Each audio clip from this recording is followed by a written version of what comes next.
pada kitab Raja-Raja bagian yang kedua.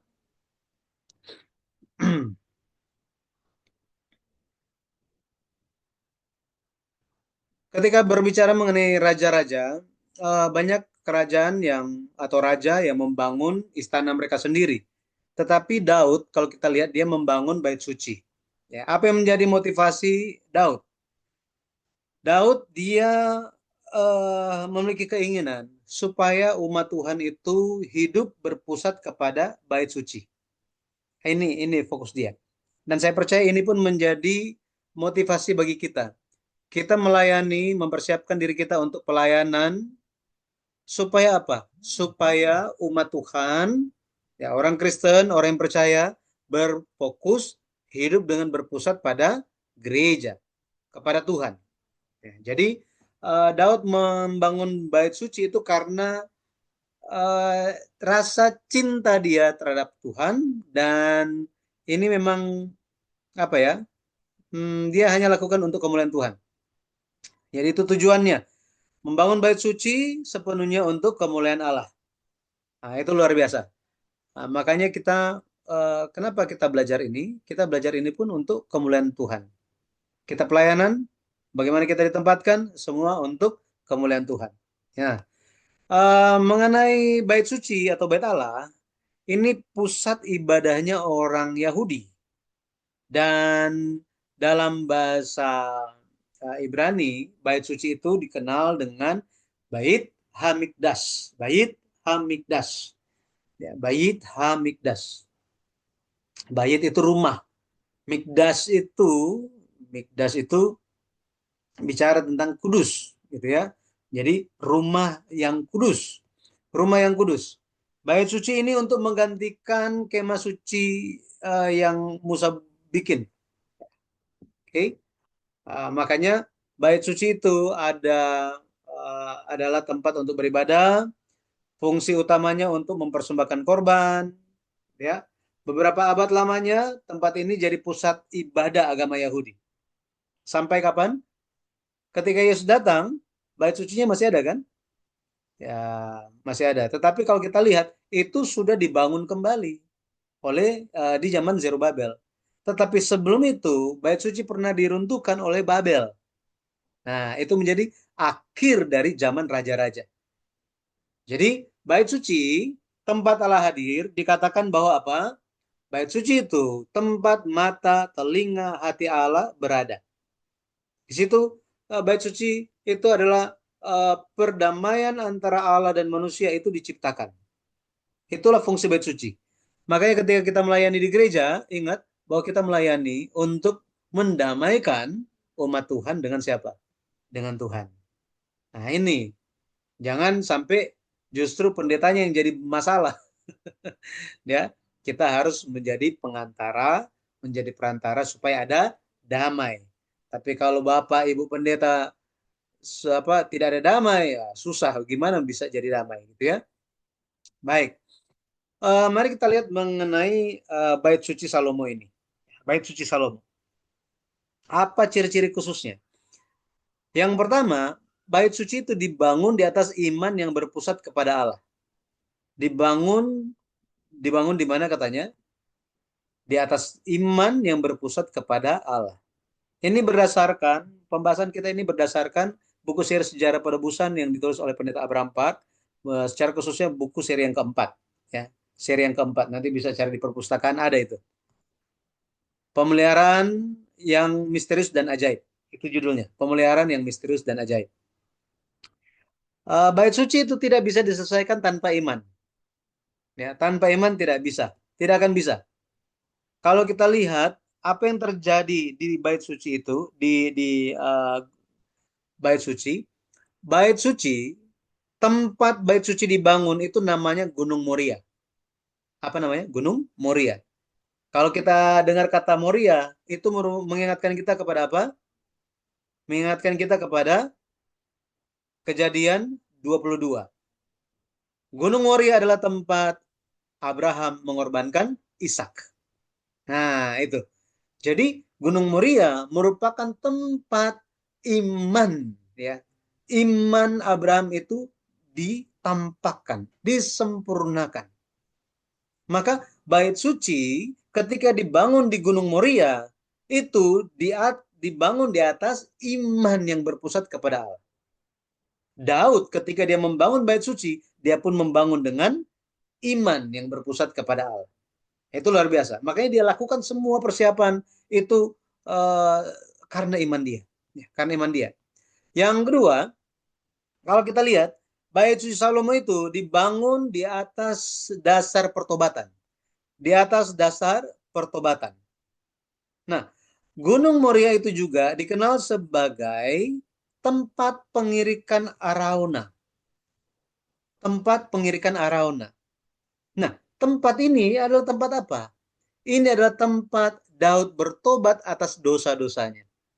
Tempat Daud bertobat untuk karena dia telah menyombongkan dirinya, memuliakan diri dia. Dia menganggap bahwa oh ya pasukan yang saya miliki itu gara-gara saya, kemenangan, keberhasilan. Nah, Tuhan hukum dia dan dia bertobat. Daud bertobat. Nah, ini pertobatannya terjadi di mana? Tempat pengirikan Arauna. Maka Gunung Moria secara khususnya tempat pengirikan Arauna itu di atas dasar inilah, di atas dasar iman, dasar pertobatan, bait suci dibangun. Hari ini pun sama. Gereja harus didirikan di atas dasar iman dan pertobatan. Tanpa dua hal ini, gereja itu tidak berkenan di hadapan Tuhan, pasti dihancurkan. Pasti dihancurkan. Jadi, kita harus ingat dua hal ini. Ketika kita melayani, ketika kita menjalankan pelayanan kita, benar-benar kita jalankan di atas dasar apa? Iman dan pertobatan. Ya. Nah, bait suci Salomo dalam sudut pandang sejarah penebusan itu memiliki arti apa sih? Gitu ya. Ini memiliki arti apa? Kalau kita baca 1 Raja-Raja 6 ayat 1, 1 Raja-Raja 6 ayat 1, tahun pembangunan bait suci itu dikaitkan dengan uh, peristiwa orang Israel keluar dari perbudakan Mesir. Dikatakan bahwa apa? Sudah berlalu 480 tahun sejak orang Israel keluar dari tanah Mesir. Jadi pembangunan bait suci memiliki hubungan dengan dibebaskan orang Israel dari tanah perbudakan. Sama seperti itu hari ini, gereja itu memiliki kaitan erat dengan penebusan. Nah, ini gereja dikaitkan dengan apa? Penebusan. Ini nggak bisa terpisah. Nggak boleh. Gereja ada karena ada pekerjaan penebusan kayu salib. Yesus Kristus. Benar ya? Ini jangan sampai dilupakan. Ini berkaitan erat, tidak boleh dipisahkan. Gereja ada karena Yesus telah mati untuk manusia supaya mereka diselamatkan. Makanya setelah menerima keselamatan, menjadi orang yang percaya, harus pergi ke gereja. Bagaimana mungkin orang yang sudah ditebus tetapi tidak mau pergi ke gereja? Palsu itu. Benar ya? Ya, terlepas mungkin ada alasan-alasan apa, kondisi-kondisi tertentu, tetapi secara mendasar orang yang telah ditebus harus ada di gereja. Harus ada di gereja. Karena di gereja, disitulah kita bertumbuh di dalam iman. Nah, pembangunan bait suci diselesaikan oleh Salomo, ini memiliki makna apa? Yang pertama, ini memiliki makna perjanjian Daud digenapi. Perjanjian Daud di apa? Digenapi. Allah pernah berjanji kepada Daud, keturunanmu, anakmu akan membangun rumah bagiku. Nah, akan membangun rumah bagiku. Dan ini apa? Ini digenapi. 2 Samuel 7 ayat 12 sampai 13 isi perjanjiannya. Tetapi kalau kita lihat, pada akhirnya bait suci yang sejati itu adalah siapa? Yesus Kristus. Yesus Kristuslah bait suci yang sejati. Makanya di kitab Wahyu masih muncul itu, ya. Dan aku tidak melihat lagi apa dan dan kemah Allah turun di tengah-tengah manusia, katanya. Kemah Allah turun di tengah-tengah manusia. Salomo, arti namanya adalah Shalom. Yesus, dia Raja Damai. Dialah Raja Damai. Jadi Salomo menyelesaikan pembangunan bait suci, Yesus pun menyelesaikan bait suci. Bahwa apa? Barang siapa percaya kepadanya, barang siapa ada dalam Yesus, maka mereka menjadi bait suci. Iya kan? Rasul Paulus juga bilang kan, tidak tahukah kamu bahwa roh Allah ada di dalammu? Ketika roh Allah ada di dalam kamu, kamu adalah bait suci, katanya. Kamu adalah bait suci. Oke, seperti ini. Dan kalau kita lihat, bait suci dan istana Daud itu, ya, istana Salomo, itu dibangunnya berhadap-hadapan. Wah, ya, jadi kalau zaman sekarang mungkin ada gereja, kemudian ada pastori, gitu ya. Tapi banyak orang mungkin nggak mau rumahnya di depan gereja, ya, takut terlambat. Tinggal di depan gereja terlambat juga, gitu ya. Nah, seperti itu. Jadi bagaimana istana raja dan bait suci itu berhadapan, itu menandakan raja harus membimbing umatnya untuk menyembah Allah. Nah, di dalam doa pentabisan bait suci, ada hal-hal yang Salomo doakan. Hal-hal yang Salomo doakan. Apa saja? Yang pertama, supaya Allah menepati janji kepada Daud. Tuhan, tolong tepatilah janjimu kepada ayahku Daud, hambamu itu. Nah, perjanjian Daud artinya apa? Allah, ya Allah akan menyertai keluarga Daud. Allah, tahta kerajaan itu tidak akan beralih dari keluarga Daud. Di Salomo meminta hal itu. Yang kedua, Salomo meminta supaya Allah mendengar doa umatnya.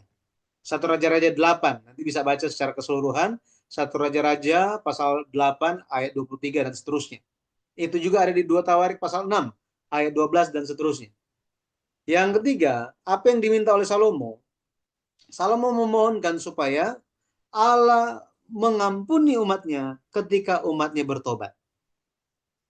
Mengampuni ketika umatnya bertobat.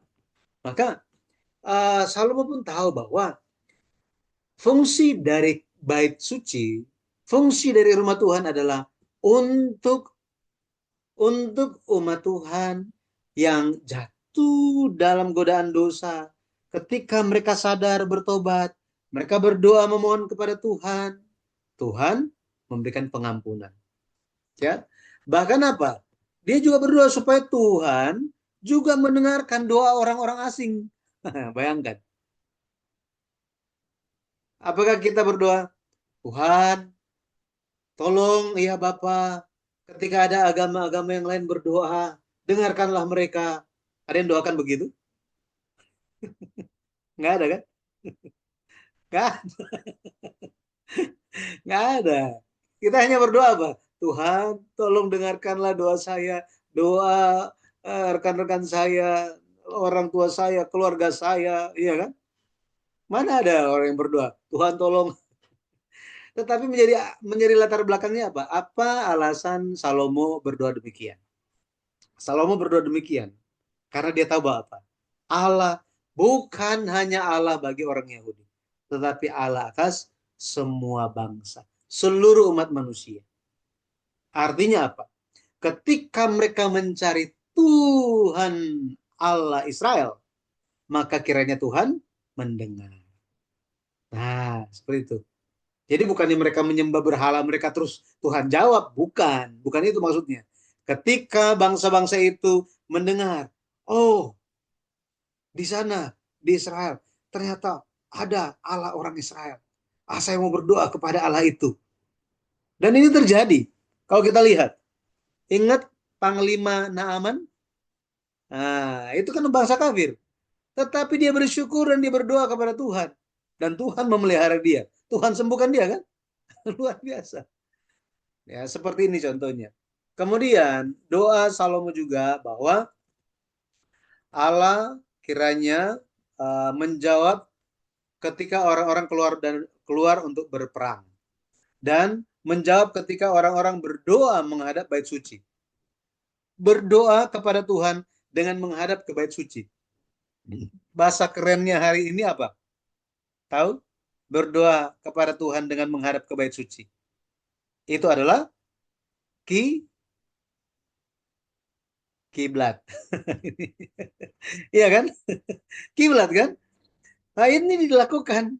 Itu sebelum mereka lakukan itu, orang Israel sudah lakukan. Contoh siapa? Daniel. Nah, Daniel.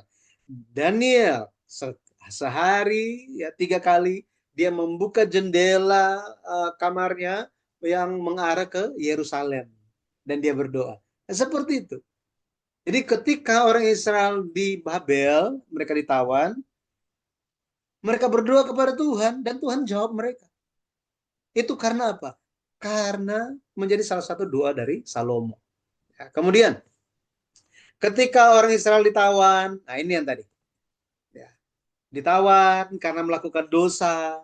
Ketika mereka ada di tanah lawan, ketika mereka ada tersebar di mana-mana, dan mereka berdoa sambil menghadap ke bait suci, tolong ampunilah mereka. Nah, seperti ini. Hebat ya. Nah, kita bisa lihat bagaimana doa syafaat dari Salomo. Ya, doa syafaat dari Salomo. Nah, ketika Salomo selesai berbicara dan doa, api turun dari langit dan memakan habis semua korban bakaran, korban sembelihan. Dan kemuliaan Tuhan itu turun memenuhi bait suci. Sampai-sampai orang, wah, tidak tahan di situ. Ya, tidak tahan di situ. Kenapa? Karena begitu dahsyatnya Tuhan. Ya, begitu dahsyatnya. Saya membayangkan itu seperti apa. Ada awan putih yang melingkupi dan apa? Wah, membuat orang itu sangat apa ya? Sangat terharu, sangat respect, dan ada takut ya, takut yang luar biasa bahwa Tuhan itu ya menunjukkan kedahsyatannya. Baik. Nah, berikutnya kita akan lihat mengenai berapa lama Salomo membangun bait suci. Kita bisa baca di 1 Raja-Raja 6 ayat 37 sampai 38. Di situ dikatakan kapan ya, eh, berapa lama Salomo membangun bait suci. Kalau kita lihat, Salomo itu memulai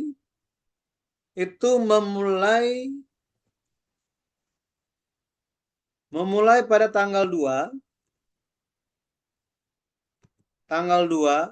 bulan yang kedua atau bulan Ziv, bulan yang kedua, tahun pemerintahan yang keempat. Tahun pemerintahan yang keempat. Ya, ini. Jadi tanggal 2, bulan 2,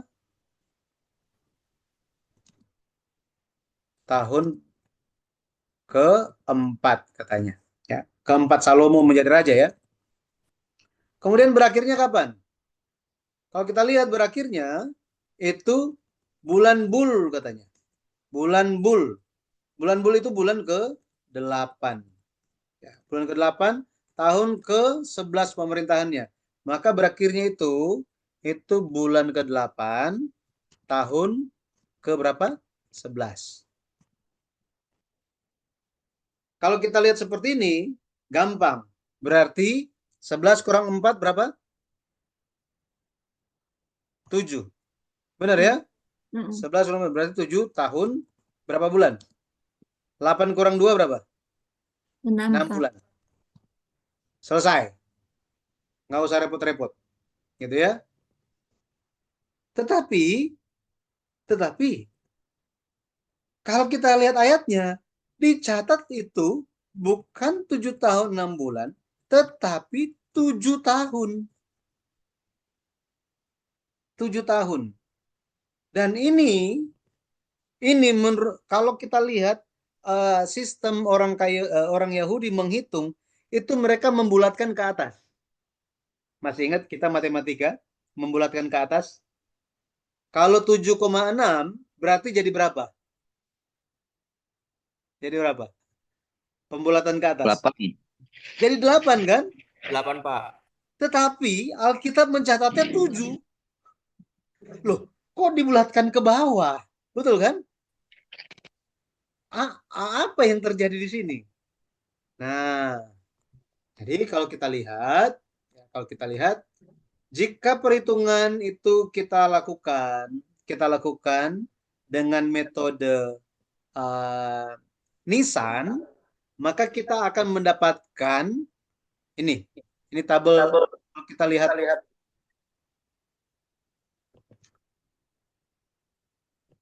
Ini tabel kalau kita lihat mengenai di atas ini, kalau dihitung berdasarkan bulan Nisan, ya, bulan Nisan.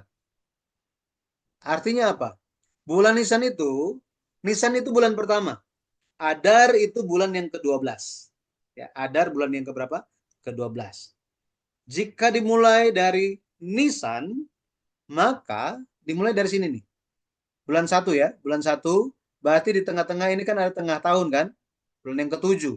Jadi orang Israel itu ada dua standar. Ada dua standar.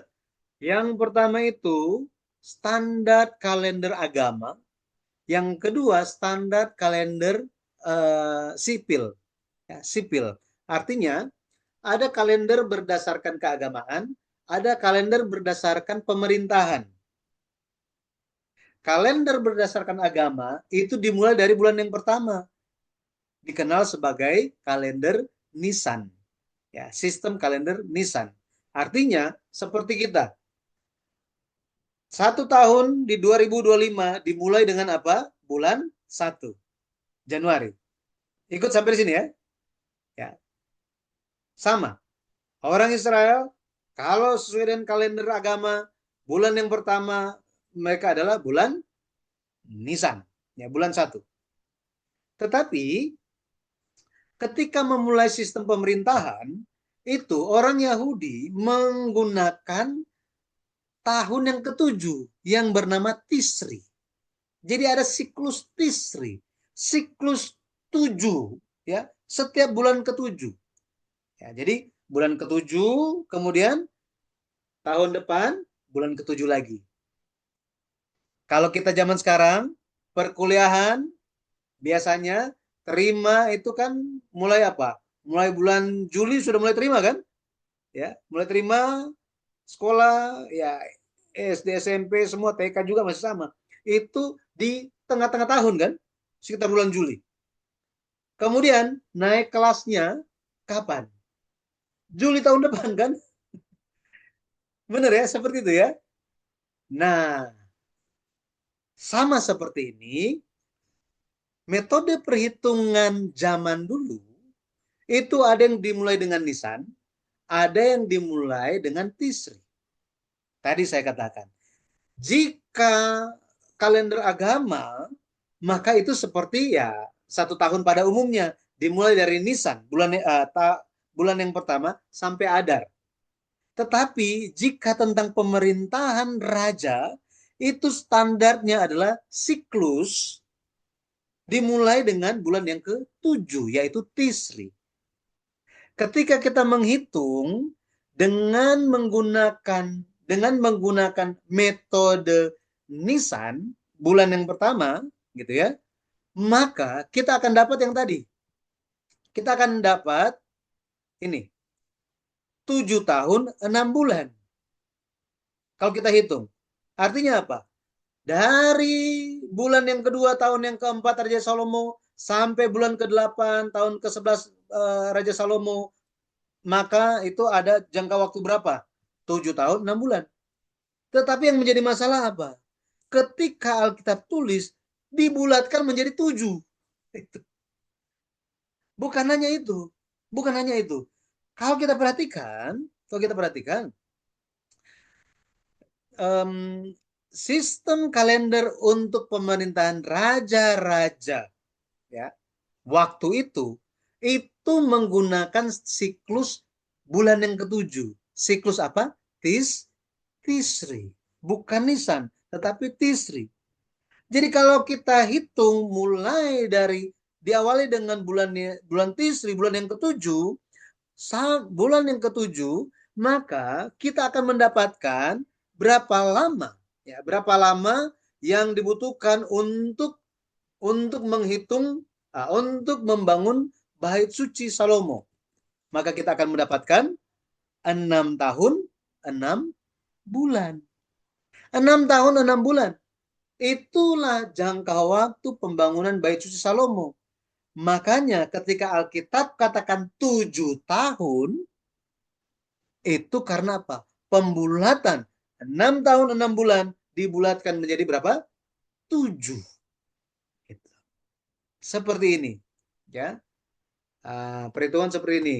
Jadi kita nanti kalau mau lebih detail bisa baca buku seri sejarah perebusan yang keempat, ya. Ada penjelasan-penjelasan yang detail di sana juga bisa dibaca, bisa dicari di perpustakaan juga, ya. Jadi kita telah lihat ciri-ciri khusus dalam pembangunan Bait Suci Salomo, kemudian arti penting pembangunan Bait Suci Salomo, dan kita telah memahami mengenai pembangunan Bait Suci Salomo selama 6 tahun 6 bulan. Ya, oke. Sebelum kita lanjut, ada yang mau bertanya di sini?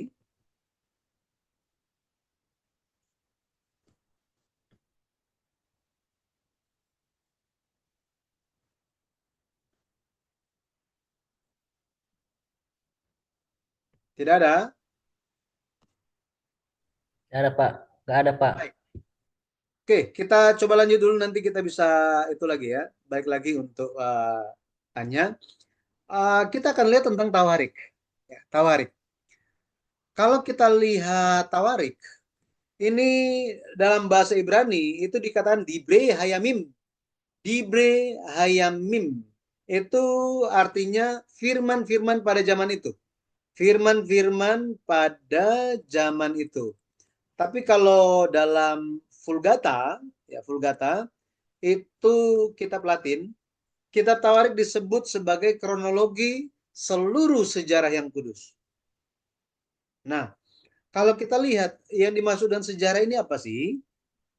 Sejarah yang dimaksudkan adalah begini.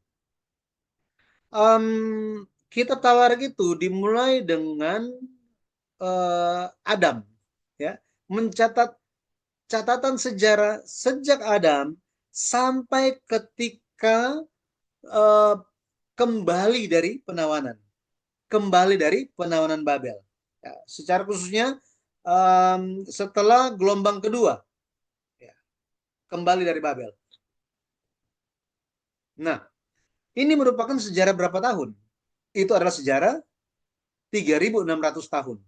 Ya, 3.600 tahun. Makanya dipadatkan dalam bentuk terpadat, yaitu silsilah. Ya, silsilah. Jadi kitab 1-2 Tawarik ditulis oleh Ezra dan Nehemia, ya, untuk orang Yahudi yang kembali dari pembuangan, Makanya kalau kita lihat kitab 1-2 Tawarik, kitab Ezra, kitab Nehemia itu memiliki kemiripan dalam gaya bahasa, sudut pandang, bahkan tujuan pencatatan. Nah, di dalam ayat ini kita akan lihat bersama-sama tentang silsilah. Silsilah itu bukan biasa kalau kita dulu pernah bahas silsilah itu bahasa Ibrani-nya toldot, ya kan? Toledot, toledot. Tetapi di dalam kitab Tawarik bukan hanya toledot saja. Ada satu kata yang digunakan juga, yaitu yahas. Yahas. Nah, Yahas ini bukan hanya berbicara tentang seseorang masuk dalam silsilah, tetapi ini juga menunjuk kepada seseorang diakui sebagai keturunan Israel. Diakui sebagai keturunan apa? Israel. Artinya ada yang nggak diakui kan? Nah, makanya kita bisa lihat kedua kata silsilah ini dalam bahasa Ibrani, Toledot dan Yahas, dua-duanya itu digunakan. Nah, tetapi di sini Toledot itu lebih berbicara tentang keturunan demi keturunan atau generasi, ya, daripada tentang silsilah ini. Ini bicara tentang generasi demi generasi, ya. Nah, itu pendahuluannya. Kalau kita lihat ada hal yang menantang sebenarnya bagi orang Kristen. Itu adalah kitab Tawarik, satu Tawarik khususnya pasal 1 sampai 9. Mengapa itu menantang? Kenapa menjadi tantangan? Karena 9 pasal pertama dari kitab Tawarik adalah tentang silsilah. Tentang silsilah. Makanya memusingkan. Gitu ya. Banyak orang yang nggak mau baca ini. Tetapi pendeta Abraham Park yang menulis buku seri sejarah penebusan, dia pernah berkata begini, jika saya disuruh pilih, ya, jika saya disuruh pilih kitab mana yang menjadi favorit dia, itu adalah bukan Mazmur, bukan Amsal. Itu adalah kitab satu Tawarik. Nah, kitab satu Tawarik. Jadi mari kita lihat.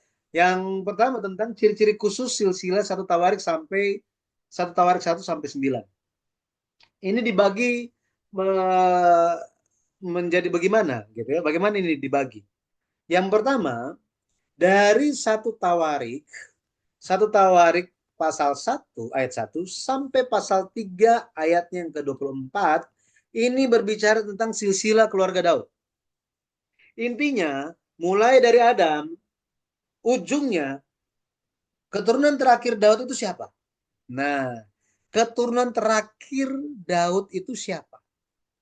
Itu berakhir pada 7 anak lelaki Elionai. Siapa Elionai? Elionai adalah anak dari Zerubabel. Ya, anak dari Zerubabel. Jadi kita bisa bagi menjadi bagian yang pertama itu silsilah keluarga Daud. Untuk memunculkan Daud. Karena kenapa? Karena Allah itu bekerja pada akhirnya dia menemukan siapa untuk kehendaknya bisa dijalankan. Ya, Allah menemukan Daud. Kemudian kalau kita baca dari satu Tawarik pasal 4 ayat 1 sampai pasal 8 ayat 40, ini panjang sekali ya. Ini berbicara mengenai silsilah 12 suku Israel. 12 suku Israel. Jadi tiap-tiap suku itu dibahas. Dari apa kalau kita lihat mengapa mengapa 12 suku Israel itu dibahas silsilahnya. Itu untuk memperkenalkan kepada generasi yang baru kembali dari penawanan Babel, nenek moyang kalian itu siapa? Nah, zaman sekarang banyak orang yang tidak mau, yang tidak kenal nenek moyang mereka. Mereka datang dari mana? Mereka nggak tahu. Ya, tetapi Allah hendak menekankan kepada orang yang kembali dari penawanan Babel, mereka 70 tahun di Babel, bisa lupa kan? Nah, supaya mereka nggak lupa, mereka diingatkan kembali, nenek moyang kalian tuh siapa? Kalian datang dari mana? Dengan kata lain, mereka disuruh untuk mengingat zaman dahulu kala, disuruh untuk memperhatikan. Ya, nah, tetapi fokus dari 12 suku Israel ini ada pada suku Lewi. Ada pada suku Lewi. Dan bukannya suku Lewi yang menjadi pusat pembahasan juga, itu ada 2 suku lagi yang lain, yaitu Yehuda dan Benyamin. Yehuda dan Benyamin. Ada alasannya kenapa. Kemudian kalau kita lihat satu Tawarik pasal 9 ayat 1 sampai 44, ini terdapat tokoh-tokoh utama dari Yehuda Selatan yang pulang dari penawanan Babel, ya. Siapa saja yang pulang? Tetapi kalau kita lihat pencatatan ini berfokus kepada apa? Pencatatan ini berfokus kepada suku Lewi. Suku Lewi. Kenapa suku Lewi? Karena imam dan orang Lewi, mereka lah yang menjalankan tugas sebagai perantara supaya umat Tuhan bisa bertemu dengan Tuhan. Fokus dari mereka yang kembali dari penawanan Babel adalah untuk memulihkan kehidupan ibadah. Nah, kembali lagi tentang ibadah kan? Jadi, percayalah, tugas dari kita hamba-hamba Tuhan ini bukan supaya jemaat jadi kaya, bukan. Bukan itu tujuannya. Tujuan kita adalah apa? Tujuan kita supaya mereka beribadah dengan baik, dengan tepat kepada Tuhan, mengenal Tuhan. Sehingga apa? Tuhan memberkati mereka. Seperti itu. Ya. Nah, itu kita harus harus memperhatikan hal itu. Oke, ciri-ciri khusus dari struktur kitab Tawarik. Mungkin kita hanya sampai di dalam sini saja gitu ya, kitab Tawariknya. Em, Silsilah, kalau kita lihat itu memadatkan sejarah perjanjian lama ke dalam nama-nama. Ya. Ini sejarah yang sangat panjang, bayangkan tadi. 3.600 tahun dipadatkan dalam bentuk daftar nama. Daftar nama. Kemudian apa? Kalau kita lihat silsilah di kitab Tawarik itu mencatat sangat banyak nama, sangat banyak, gitu ya. Pendeta Abraham Park itu menulis nama-nama mereka dan menyertakan artinya apa. Itu. Jadi kalau mau cari nama untuk ada orang yang tolong dong, saya bingung mau kasih nama anak saya apa. Baca buku sejarah penebusan. Ada namanya, ada artinya. Tinggal mau pilih yang mana. Yang di kampus dan lebih mudah mungkin ya. Bisa cari bukunya, oh iya bener ya, seperti itu. Ada banyak sekali dengan nama-nama mereka. Ya, tinggal pilih nama yang uh, didasarkan iman kita tuh seperti apa. Ya. Kemudian kitab Tawarik itu juga mencatat dengan bentuk ada yang vertikal, ada yang horizontal. Maksudnya apa? Vertikal itu menunjuk kepada oh ini anaknya siapa, ini anaknya siapa, ini anaknya siapa, terus menerus ke bawah. Tetapi ada juga yang horizontal. Horizontal ini bagaimana? Misalnya Nuh punya 3 anak, Sem, Ham, Yafet. Daud, dia punya anak siapa saja. Nah, itu di bukan atas bawah bawah bawah bawahnya bawahnya bukan begitu, tetapi ini papanya, kemudian anaknya siapa saja. Setelah itu dari antara mereka ini nama dia terus anaknya siapa. Nah, seperti itu. Nah, kalau kita lihat silsilah Tawarik itu terhubung dengan silsilah Yesus. Maksudnya begini, kalau kita lihat Alkitab kita zaman sekarang, Perjanjian Lama itu kitab terakhirnya apa? Apa kitab terakhir Perjanjian Lama? Itu adalah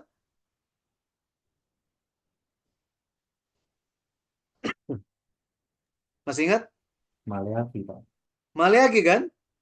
Tapi kalau kita lihat orang Yahudi punya Alkitab, kitab yang paling terakhir itu adalah Tawarik.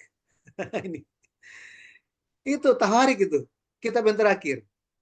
Nah, jadi mereka menyusunnya itu dari sudut pandang kronologinya, gitu ya. Sedangkan kita Alkitab modern ini itu disusun urutannya berdasarkan tema.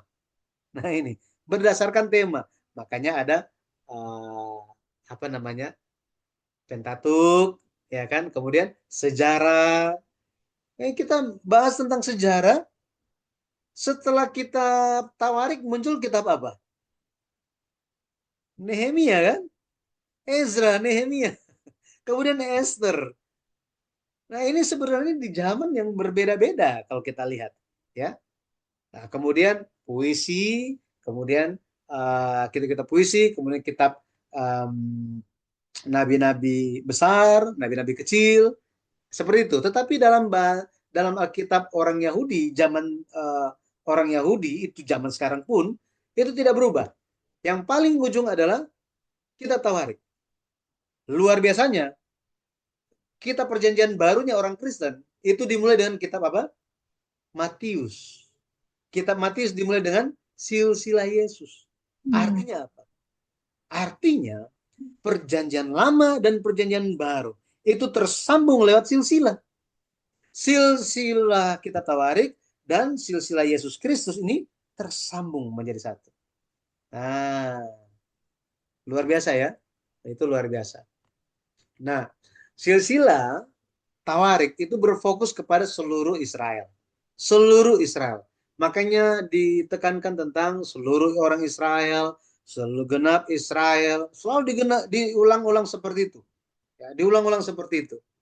Kemudian tadi saya katakan, silsilah berpusat kepada Yehuda dan Lewi. Kepada Yehuda dan Lewi. Mengapa demikian? Ya, mengapa demikian? Karena Yesus Kristus ini, Yesus Kristus itu lahir lahir dari Yehuda, ya, secara khususnya dari Daud. Nabi Daud. Iya kan? Jadi untuk menekankan bahwa apa? Yesus akan datang dari suku mana? Kemudian ketika berbicara mengenai suku Lewi, ini suku Imam, ini ada di tengah-tengah. Bayangkan, di tengah-tengah loh. Di tengah-tengah. Ini untuk menunjukkan apa? Ini untuk menunjukkan bahwa pusat dari seluruh umat pilihan adalah Tuhan. Nah, ini Tuhan. Lewat perantaraan siapa? Imam atau imam besar. Nah, kayak kalau kita lihat, ini struktur ini disusun oleh Pendeta Abraham Park. Kalau kita lihat, satu Tawarik pasal 1, ya, itu berbicara tentang dunia sebelum Israel atau akar Israel. Satu Tawarik pasal 2 ini bicara tentang anak-anak Israel. Ya. Kemudian fokus kepada Yehuda, suku Raja Daud. Kemudian berbicara tentang suku-suku Israel. Setelah itu bicara tentang imam besar dan keturunan Lewi. Dan terfokusnya di mana? Satu Tawarik 6 ayat 48 sampai 49. Ini tentang kewajiban dari imam-imam. Dan dijelaskan siapa imam-imam besarnya. Ini fokusnya. Setelah bahas tentang imam besar, setelah membahas tentang kewajiban imam-imam, siapa saja imam besar, kemudian apa? Mulai meluas lagi. Jadi terfokus dari luas, semua orang tiba-tiba berfokus kepada imam besar. Setelah fokus kepada imam besar, catatan selanjutnya makin melebar. Nah, dicatat tentang satu Tawarik pasal 6, keturunan Lewi, satu Tawarik pasal 7 tentang suku-suku Israel, pasal 8 tentang suku Raja Saul dari suku Benjamin, kemudian semua Israel yang dihitung, kemudian semua Israel yang kembali. Ya, satu Tawarik pasal 9. Nah, seperti itu. Nah, ada hal-hal khusus di dalam satu Tawarik pasal 1 sampai pasal 9, tetapi itu bahannya sangat banyak. Saya menyarankan untuk kita membacanya dari buku seri yang ke-6. Buku seri Sejarah Perubahan yang ke-6 yang ditulis oleh Pendeta Abraham Pak itu membahas sangat-sangat menarik. Setiap silsilah itu dibahas. Satu Tawarik pasal 1 tentang apa, keunikannya apa, yang khususnya apa, mengapa dicatat demikian, ya. Nah, seperti itu. Oke. Ini hal-hal yang khusus semuanya. Bahkan mengenai Obed Edom juga dibahas. Ya, baik. Em, Sampai di sini ada yang bertanya?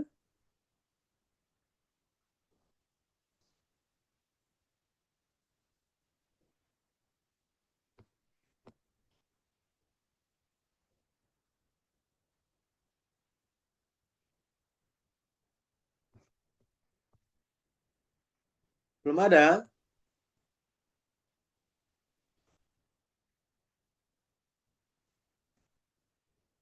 Baik. eh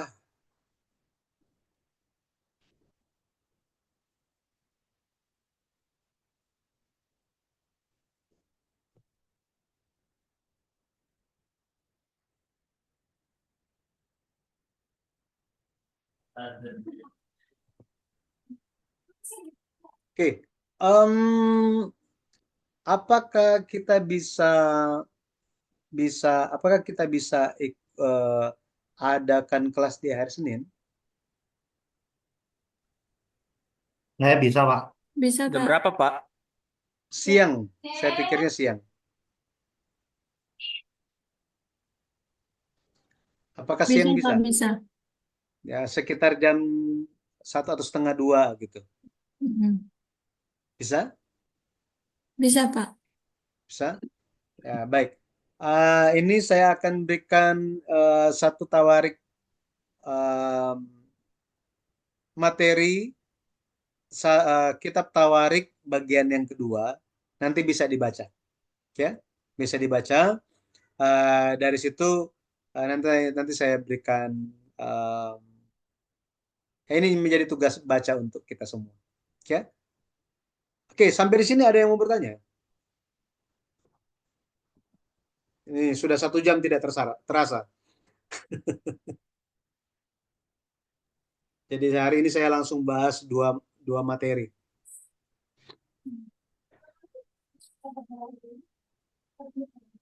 Oke, saya berikan terlebih dahulu materinya, nanti bisa dibaca. Saya akan berikan materi kitab Tawarik bagian pertama dan bagian kedua, supaya kita bisa lihat, oh seperti apa yang tadi saya bacakan. Sehingga yang nggak sempat lihat buku, ya nggak sempat memiliki bukunya, bisa baca juga ada materinya. Saya share di grup aja ya. Baik, Oke, Pak.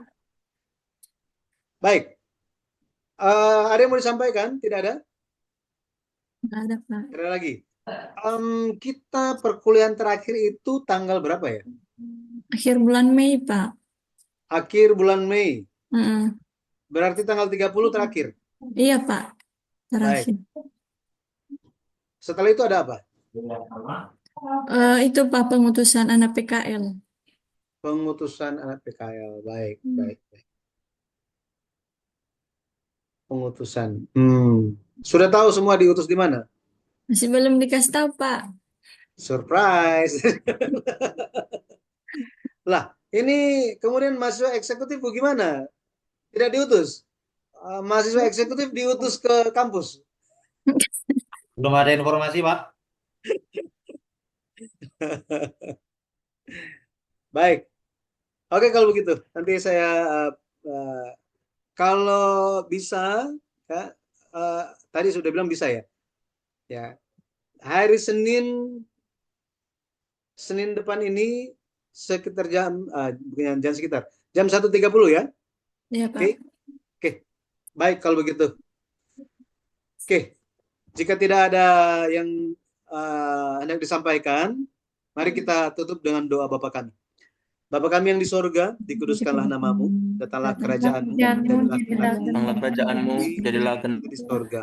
Berikanlah Berikanlah kami pada hari ini makanan kami kami secukupnya, dan dan ampunilah Dan ampunilah ampunilah kami akan kesalahan kami, seperti kami juga mengampuni orang yang bersalah kepada kami. bawa kami ke Jangan dalam bawa kami ke dalam pencobaan, tapi pencobaan, lepaskanlah kami daripada yang kami jahat. daripada yang jahat. Karena Engkau mempunyai kerajaan Kerajaan, dan kuasa kuasa dan dan kemuliaan kemuliaan sampai selama-lamanya. selama-lamanya. Amin. Terima kasih semuanya. Tuhan Terima memberkati. kasih, Pak. Shalom, Pak. Jangan lupa dibaca ya. Nanti, Pak. Terima kasih.